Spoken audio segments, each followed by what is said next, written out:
मुलांनो, आजच्या व्हिडिओमध्ये आपण इयत्ता 10वी इंग्रजी माध्यम मराठी या विषयाचा 12वी जी कविता आहे, रंगमध्येचे रंग उद्याचे, या कवितेचा अभ्यास करणार आहोत. तर या कवितेची ज्या कवयित्री आहे त्या आहे अंजली कुरवणे. तर त्यांना काय म्हणायचंय या कवितेमध्ये? जागतिकीकरणाच्या या काळात संगणक युग अवतरलेले असले तरी माणसाचा मातीशी असलेला जिव्हाळ्याचा संबंध तुटता कामा नये. म्हणजे हे जे युग आहे हे संगणक युग आहे. म्हणजे सगळ्या गोष्टी ह्या संगणकाद्वारे, संगणक म्हणजे कॉम्प्युटर, कॉम्प्युटरच्या आधारे सगळ्या गोष्टी आपण करतोय. तो आर्थिक जी आपली बाजू आहे ती संगणकामुळे पूर्ण केली जाते. तर अशा वेळेला आपण आपला जो मातीशी असलेला जो संबंध आहे, तो आपल्याला विसरता कामा नये. पर्यावरणाची जोपासना आपल्याला केली पाहिजे. कारण आपल्या जी प्राथमिक जी गरज आहे, अन्न आणि वस्त्र आणि निवारा, ह्या आपल्या पर्यावरणातून पूर्ण होतात. त्यासाठी आपल्याला पर्यावरण जपलं पाहिजे. निसर्ग सौंदर्याच्या विलोभनीय आविष्कारात जगण्याचा खराखुरा आनंदही मिळेल असा दृष्टिकोन कवयित्रीने या कवितेत मांडलेला आहे. म्हणजे जर आपण मातीशी आपला संबंध कायम ठेवला, पर्यावरणाला जोपासलं, तर आपल्याला काहीही कमी पडणार नाही आणि आनंद मिळेल. जो आनंद कुठल्याही गोष्टी म्हणजे कुठल्याही पैशाने आपण विकत घेऊ शकणार नाही. तर आपण सुरुवात करूया या कवितेला. सुरुवात बघा, सुरुवातीला फुलांचे दाट ताटवे जिथे पोचते दृष्टी, रंग मजेचे रंग उद्याचे जपून ठेवू सृष्टी. फुलांचे दाट ताटवे, दाट म्हणजे गर्द किंवा घनदाट.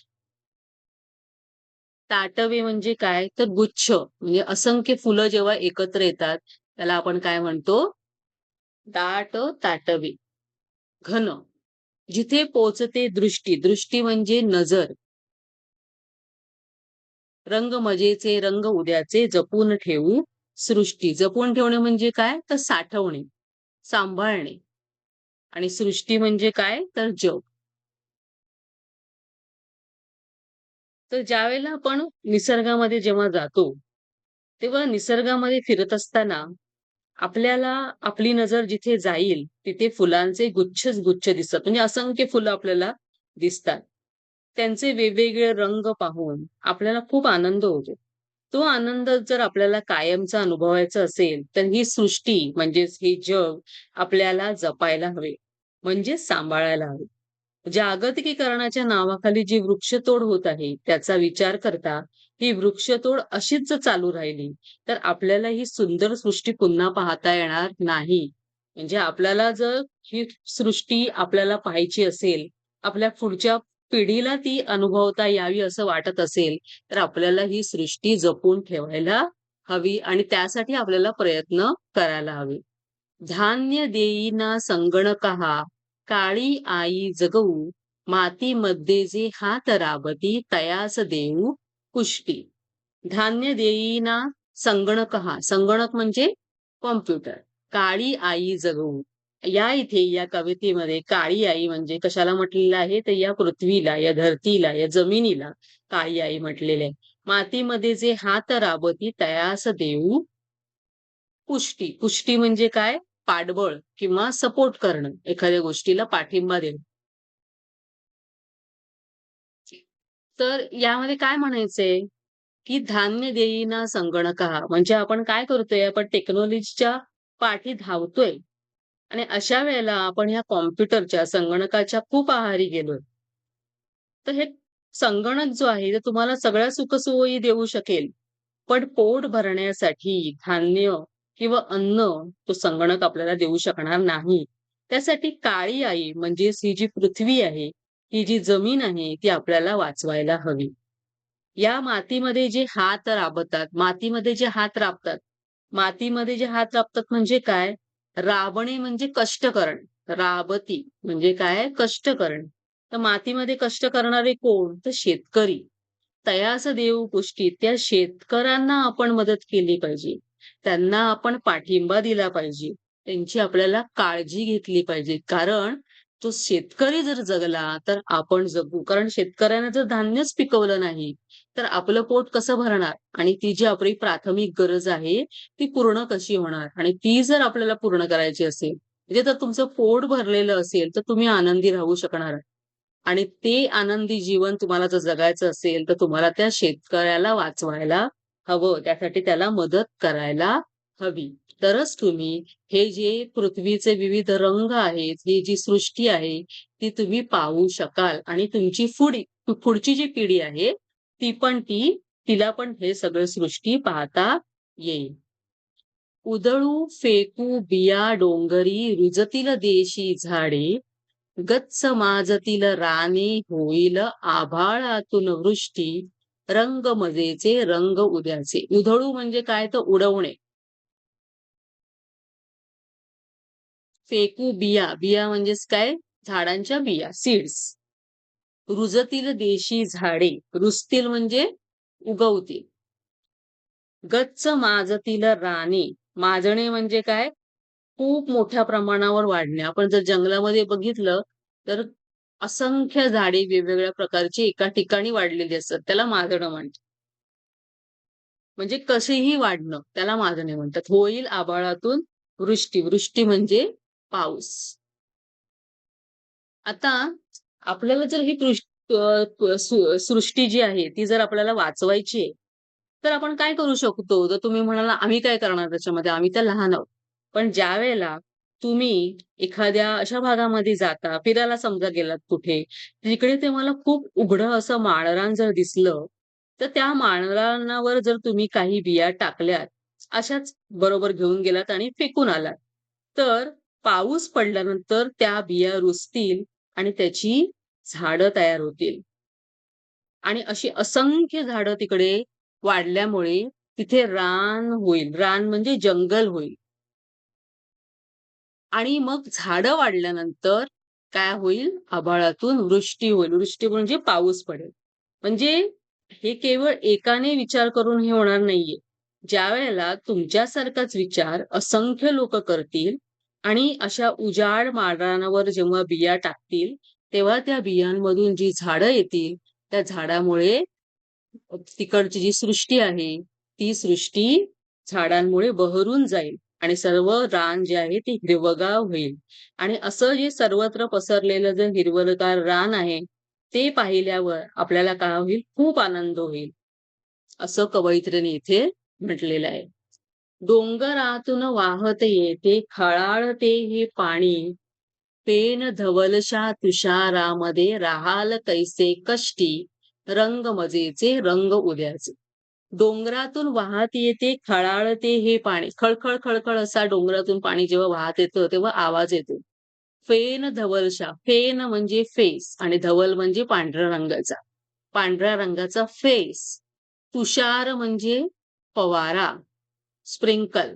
आणि जेव्हा खूप वेगाने येतं, तेव्हा त्याचा फवारा उडतो. त्याचे थेंब सगळीकडे उडतात. राहाल कैसे कष्टी. कष्टी म्हणजे हे दुःखी. आता बघा डोंगरातून वाहत येते. आता असं रान सर्वत्र हिरवंगार झालंय आणि पाऊस पडायला लागला. ते पावसाचे पाणी ज्यावेळेला डोंगरावरून खाली येईल, तेव्हा ते वेगाने खाली आल्यामुळे दगडांवर आपटल्यामुळे त्याचा खळखळ, खळखळ असा सुंदर आवाज, मंद असा आवाज येईल.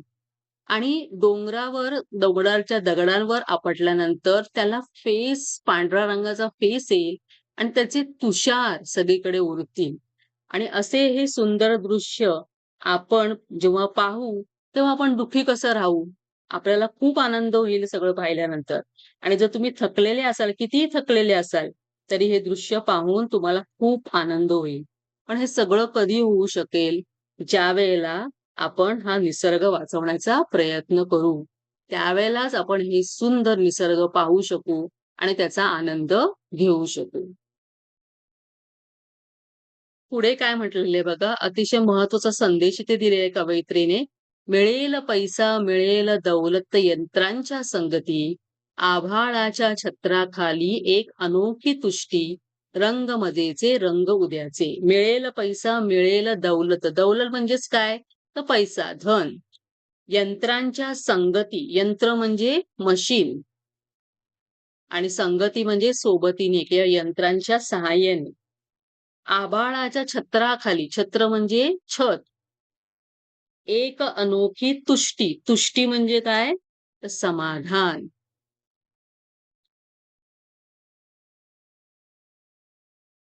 आता इथे कवयित्री काय म्हणतेय, की तुम्ही हे जे आधुनिक जे जग जगताय, त्या जगामध्ये या मशीन्स ज्या आहेत, यंत्र जी आहेत, त्यांच्या सानिध्यात राहिल्यानंतर तुम्हाला काय मिळतंय? पैसा मिळतोय, धन मिळतंय.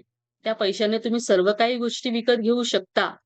पण आभाळाच्या छताखाली आणि या निसर्गाच्या सानिध्यामध्ये निळ्या आभाळाच्या खाली राहिल्यानंतर जे समाधान तुम्हाला मिळेल, ते तुम्हाला यंत्राच्या सहवासात मिळणार नाही.